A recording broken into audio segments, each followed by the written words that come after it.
Malalang malala na po ito si Senate President Chis Escudero sa aking observation, analysis at opinion sa kanyang mga statement at kanyang ginagawa. Kasi ang kanyang pinapalabas ngayon,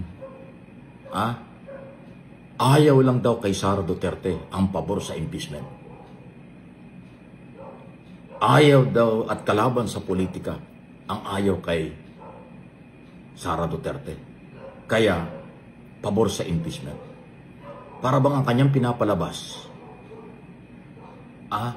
walang pananagutan, walang dapat ipaliwanag, walang dahilan para ma-impeach kung ang pag-uusapan ay ang mga aligasyon ng graft and corruption, betrayal of public trust.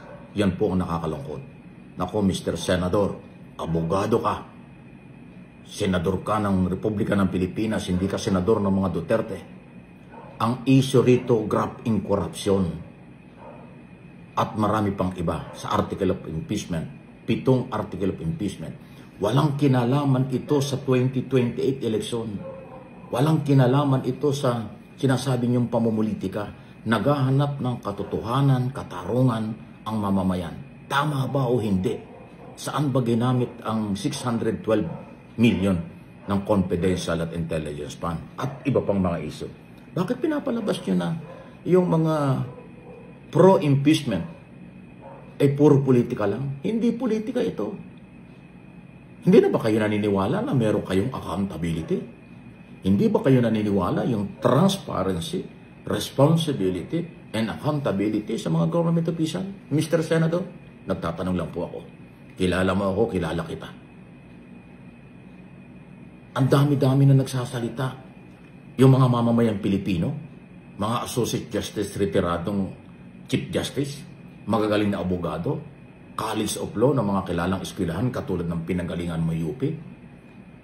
Ibig sabihin, kaya sila nagsasalita dahil sa politika, dahil sa eleksyon sa 2028. Hindi ba karapatan nilang itanong kung mayroong pananagutan dapat itrial?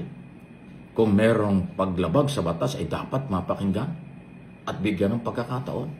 Bakit ngayon na sinasabi mo yung mga anti-Duterte, yan ang pabor sa impeachment? Para bang puro politika na lang? Nasaan ang katarungan, Mr. Senate President? Hindi ko alam kung bakit ka ganyan. Hindi ko alam kung anong pinanghuhugutan mo. Pero ako at ang channel na ito ay hindi titigil. Kahit sino pa. Pag sa tingin nating pinagtatakpan nyo ang katotohanan, tinatago nyo ang katotohanan, mananagot kayo.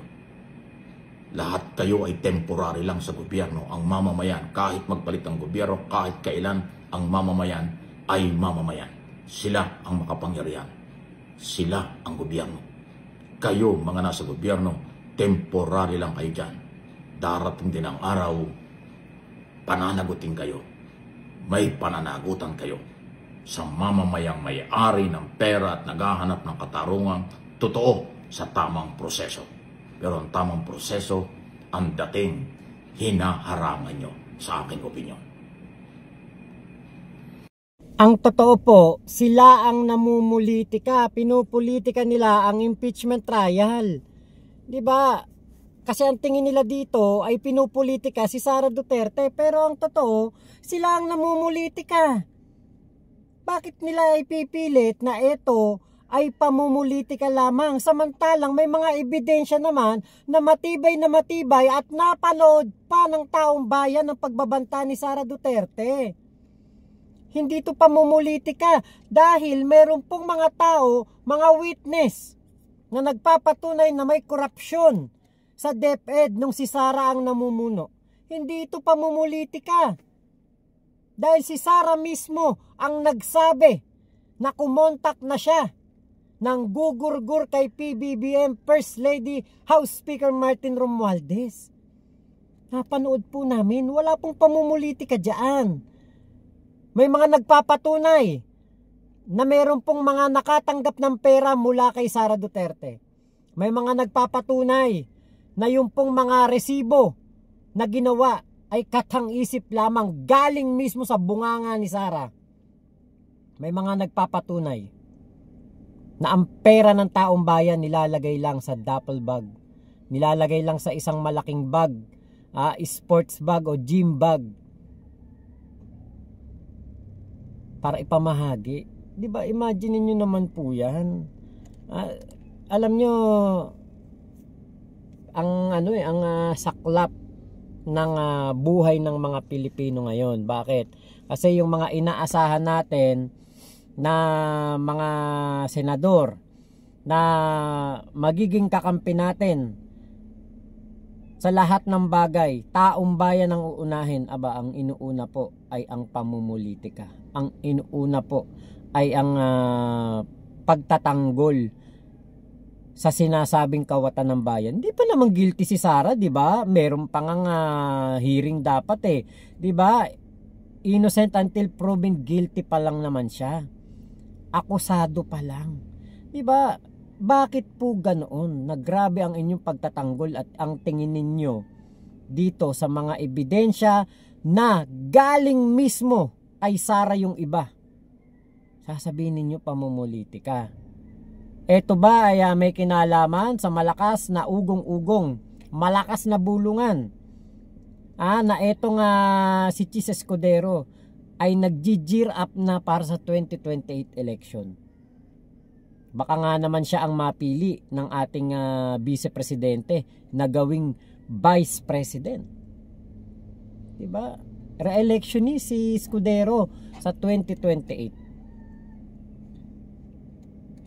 Yan po ba yung dahilan? Kasi wala kaming ibang maisip na dahilan Bakit po ninyo ipinagtatanggol ang inaakusahan ng pagnanakaw? Kayo po ba ay may kinalaman din sa pagnanakaw? Bakit po ninyo kinakampihan ang pahirap sa bayan? Bakit ninyo pinagtatanggol yung hindi nagtatrabaho pero sumasahod naman? Walang inatupag kung hindi mamasyal, maglibot sa iba't ibang bansa para siraan si PBBM. Mas mahaba pa oras niya sa paglalamyerd at paninira sa gobyerno, pagpunta sa dahig, kaysa manatili sa Office of the Vice President. Kahit nga yung kanyang tauhan sa Office of the Vice President, hindi alam kung nasaan si Sara. Diba? Ngayon lang po tayo nakakita ng ganyang presidente, ng ganyang vice presidente. Grabe, talagang alam niyo po yung kakapalan ng muka to the highest level. Talagang wala siyang pake kung ano ang isipin ng taong bayan. Okay lang yan, daw magtrabaho. Nandyan naman yung mga survey, darating yung mga survey. Tingnan nyo, mataas ang aking trust rating at performance rating, satisfaction rating. Diba? Nandiyan naman yung pambulag nila, yung mga rating na kunwari magaling si Sara, pinagkakatiwalaan, nagtatrabaho, masipag. Kahit naman hayag-hayagan na talagang puro biyahe ang ginagawa. Diba? Kaya Senator Chis Escudero, ako po number 1 kayo sa balota ko noong 2022. Pangalawa si Rapi Tulfo. Ba't po nagkaganon? Ba't po sinisira ninyo ang tiwala ng taong bayan? Public services ay public trust. Pero nawawalan na po kami ng tiwala sa inyo. Kaya nga marami tayong mga kababayan sinasabi sa mga comment section, buwagin na lang ang Senado. Wala namang kwente. Nagpapasahod tayo ng mga pinagtatanggol ang mga nagnanakaw sa taong bayan. Iba na pala ngayon ng Senado. Kung ang Senado noon ay tagapagtanggol ng mga Pilipino, ngayon ang Senado ay tagapagtanggol na ng mga magnanakaw at nagbabanta ng masama sa presidente. Diba? Kaya alam niyo po, panoorin po ninyo itong video na ito ni Chis Escudero na kung saan iniba niya na ang naratibo. At sinabi niya na paninira lang daw po sa kanya itong mga lumalabas na report na mismong ang Pangulong Bongbong Marcos ang siyang nagpasinaya. Ito po yung video. PR job na nakatuon laban sa akin at tulad ng babala na isang kapwa ko senador na ito'y gagawin upang tiyakin na maalis ako sa pwesto at nang pag-final muli daw yung impeachment, ay wala na ako dito pagdating ng February 6. Matagal pa yun. But having said that, allow me to answer the malicious, I will say malicious, ill-timed article that came out against me in relation to the flood control press con of the President yesterday. Number one, ang sinabi ng Pangulo kahapon, mga completed flood control projects mula 2018 na nakakahalaga ng humigit kumulang 550 billion pesos. Sinabi niya, wala siyang aligasyon, pero 15 kontratista ang nakakuha ng ganong kalaking pondo. Ang lumabas na artikulo, kinikilala ko, kaibigan ko, kababayan ko, tiga Sorsogon, contractor siya, pero ang nakuha niya ay 5.4 billion di umano. Wala pang 1% ng kabuuang pondo na sinasabi ng Pangulo sa flood control. Ang tanong ko, bakit pinagtuunan ng pansin yon? Yung 1% pa talaga, hindi yung 99%?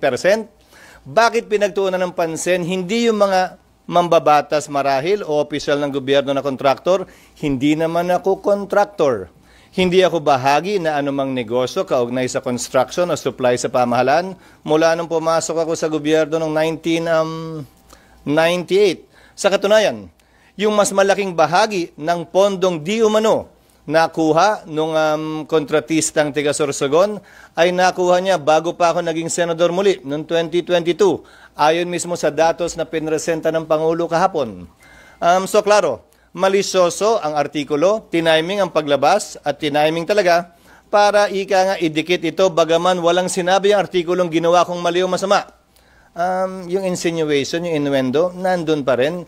Kaya minabuti kong sagutin ngayong umaga. Kaya for the record, wala akong kinalaman sa pag-identify, paggawa ng program of work, pag-bid, pag-award, pagbahay, pagbayad, pag-inspeksyon ng anumang proyekto sa pamahalan, sa Sorsogon man o sa labas ng lalawigan ng Sorsogon.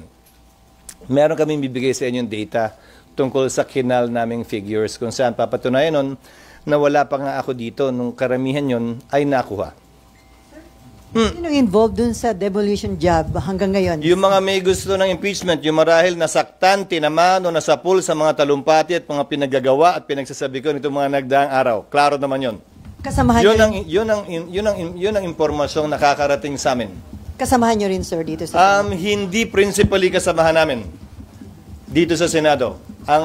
Sa pagkakaalam namin sa labas, pero hindi ko alam kung may tumutulong, kakuntsabaw, kakumplot. Pero, taga-labas. Sir, obvious naman siguro yun. Kung sino yung pinaka may gusto ng impeachment. Yes. Sir. Uy, magsisingit lang ako. Apo. Sir, Hanggang 11 o'clock lang ako, mambabatas din, sir. Itong demolition job. Ayon sa aming impormasyon, okay na. Huy, So, sir, baby. kino-confirm nyo na nag-donate siya ng 30 million? Yes, nasa records yun. In fact, nakuha yan ng Rappler mismo sa article na sinulat nila noong 2022, 2023 pa. Sir, to be clear, from House of Representatives, yung sinasabi niyo po. Yung impormasyon namin, Pero yung nagde-demolition job sa inyo, taga-house? yung nagde-demolition. Yung nasa likod ng demolition job, Oo SP, naman. ay taga-house? Di ba nga, nung nakarang linggo naman, may video yung nilabas sa akin sa house at kung ano nung innuendo at insinuation na naman ang pinalabas. As if naman may maling ginagawa. Hindi naman ako nagnakaw doon. Kung yun man, pumasok lang ako. Di ba? Na-master na po ni Chis Escudero ang estilo at propaganda ng mga Duterte. Gagawa ng sariling naratibo para makagawa ng distraction para magdalawang isip at mapaniwala ang mga mangmang, ang mga may hina utak. 'Di ba? Yan po yung nakikita ko Yan yung napansin ko dito sa sinasabi ni Chis Escudero na meron daw po mga naninira sa kanya na mga nasaktan dahil hindi daw po natuloy ang impeachment o yung may kagustuhan ng impeachment. Hindi ba alam ni Senator Chis Escudero, 80% ng populasyon ay gustong matuloy ang impeachment trial. Kahit nga si Sara gusto niyang matuloy ang impeachment trial. Bloodbath nga daw. Bakit hindi binigay kay Sara? Kung matibay naman ang kanyang depensa at talagang naniniwala si Sara Duterte na hindi siya makokonvict, mapapawalang sala at napakaganda ng kanyang magiging sagot sa mga tanong, sa mga investigasyon, sa mga senator judge. Bakit hindi ito hinayaan ni Chis Escudero na mangyari? 'Di ba? Napakaraming Pilipino ang umaasa po sa accountability. Hindi po ito pamumulitika. Accountability po ito. Ang gusto po ng ating mga kababayan, accountability para po sa amin. Kasi po, pera ng taong bayan yan. Kami po ay nalulunod sa kahirapan, nalulunod pa sa baha. Dala ng mga kontraktor na may padrinong mga senador, kongresista, mayor, vice mayor, gobernador, at lahat pa. Napakahirap na po ng buhay namin. Kaming mga Pilipino po, ang dapat ninyong pinagsisilbihan at pinagtatanggol, hindi yung kawatan. Sabihin na ninyong wala kayong alam sa pag-procure, sa bidding, sa planning, wala kayong alam dyan. Sige, wala kayong alam dyan. Pero nakakabit po ang pangalan ninyo sa mga kontraktor na ito. Ang pangalan ninyo, Chis Escudero, nakakabit dito sa mga tao na ito. 30 million ibinigay sa inyo. Tingin nyo ba magbibigay sa inyo yan ng walang kapalit? Walang kapalit na pabor?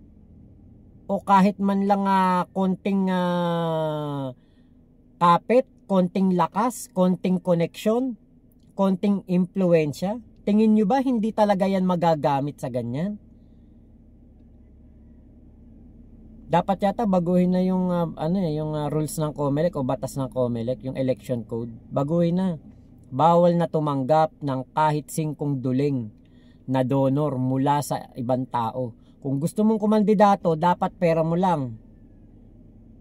Para wala pong padri-padrino pagkatapos ng eleksyon. Para wala pong hihingi ng utang na loob. Walang tatanawin na utang na loob sa ibang mga tao. Ang pagsisilbihan lang ng mga mananalo ay ang mga Pilipino, hindi yung kanilang mga donator. Donor pala. Donator. Hindi yung mga nagbigay lang ng malaking pera sa kanila. Kasi katulad po nito, minaliit ni Chis Escudero yung 5 billion, 1% lang daw yun. Yung 99% daw, bakit hindi kino-question? Diba? Yun nga eh. Umpisa natin doon sa maliit, 1%. Umpisa natin doon sa merong kapit sa Senado. Diba? Kasi doon pa lang na nagbigay ng 30 million ang isang kontraktor sa isang kumandidatong senador. Katakataka na yun. Bakit ka magbibigay ng 30 million? Diba? Yun ba yung kapalit? Yung makakuha ka ng 1% ng flood control project? Funds. Diba? Nako, alam niyo po, napaka tindi po talaga ng sentimiento ngayon ng mga Pilipino. Alam mo yung ang ganda ng buhay ninyo. Kayong mga senador, kongresista, vice president, ang ganda ng buhay nyo. Natutulog kayo sa magandang bahay, mansyon. Marami kayong mga kaperahan. Ang mga muebles ninyo puro mamahalin. Mga sports car ang nasa garahe. Hindi kayo nauubusan ng pagkain.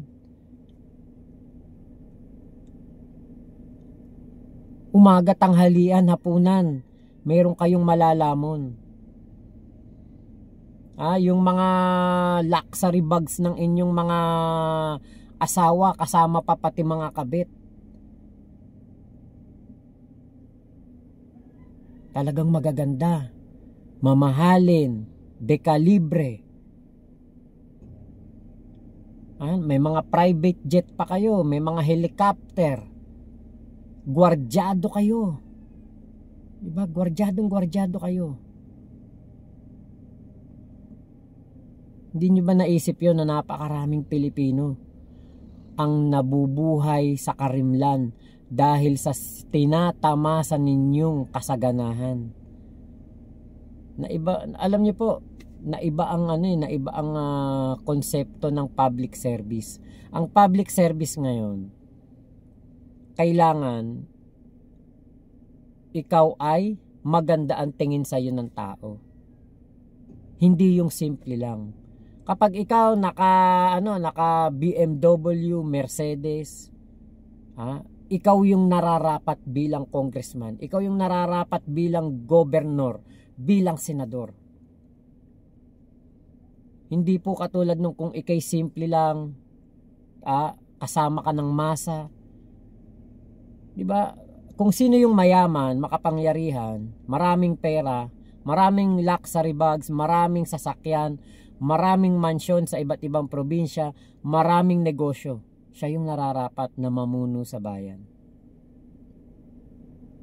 Hindi nila alam kapalit nun yung mga Pilipino na gugutom, mga Pilipino na nalulubog sa baha dahil sa mga padrino-padrino na yan. Kailan kaya tayo magbabago, no?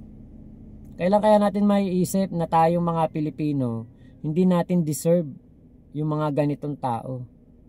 Bakit kaya hindi na lang natin ibalik ang pamumuno sa mga talagang mga galing sa hirap at mga mahihirap?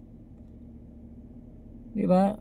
Alam nyo, meron namang mga tao siguro mayayaman na talagang nagtatrabaho, kumikilos, nagbibigay ng tamang serbisyo sa mamamayan.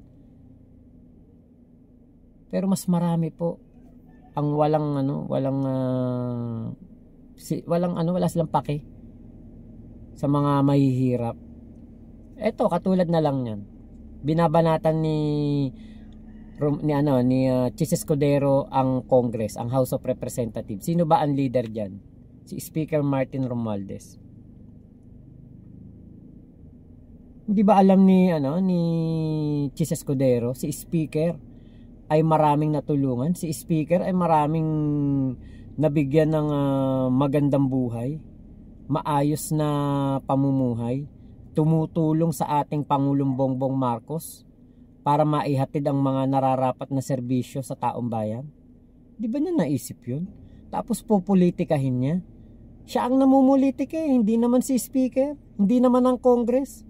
Accountability inahanap natin dito, hindi pamumulitika yun.